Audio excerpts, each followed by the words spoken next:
Díos Muragits is mis Natália, agus in neuf be me múnaguit chun a Smideadh a bhígur Carnaval Brasaíleach, ha Carnaval linn féidir, well, go hifigiú tar lín sé sa lácín an bhfuil lána pancóga in éireann so I gúnaí de Mart.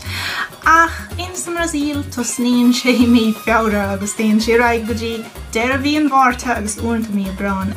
Déantar Carnaval a chiúra a mófingríon an lárfad ag grancéim ascan slua, so gan éon dáit be a chaine a chur alais in éire an lei, agus dábhar sin ha seanna táachta go méid primer inúsáid sa Smideadh agus rudí bhfuil díon isce orthu go háirmas ceire, just anas go mar sin is fuide agus nach bhfuil cuma grána in éire an lei. De gnáach chuirmanda is gile an taobh stúpin súd, agus aíonn sin is dúrcha is a héann sé amach.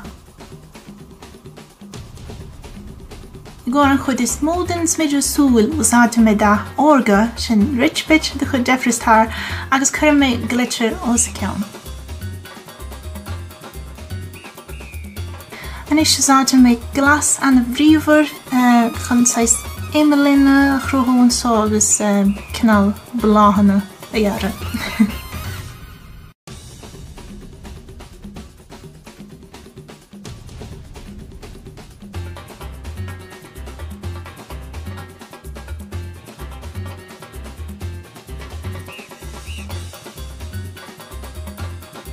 An is úsáidte me drama